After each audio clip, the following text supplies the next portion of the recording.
Queen, nah, ambil ni.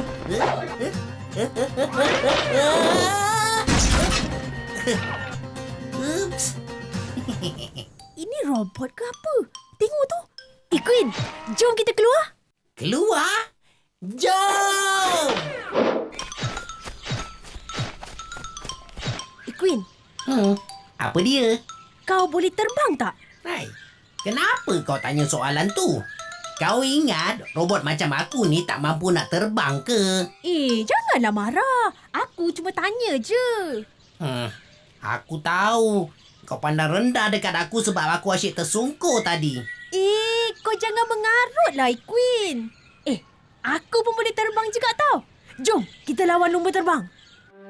Woohoo! Queen, tengok aku ni. Kau boleh buat macam ni tak? Wow! Nyampah. Nak berlagak dengan aku lah tu. Wow! Alamak! Ya Allah!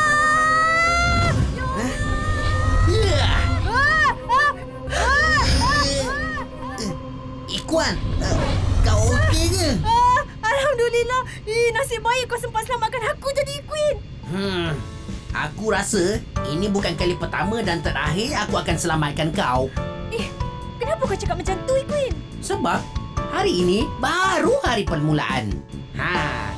Jom kita pergi ronda-ronda.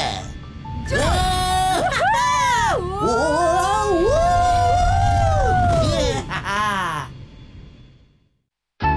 Pengembaraan pertama.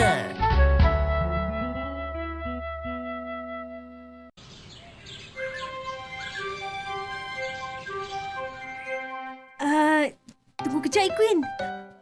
Aku rasa aku nak pergi tandas lagi lah. Kau takut ya?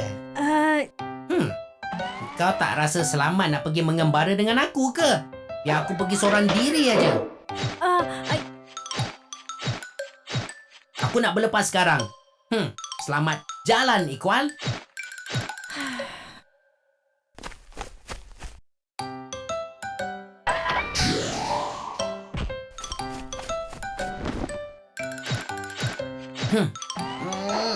Satu, dua, tiga. Tunggu dulu, Queen. Aku nak ikut.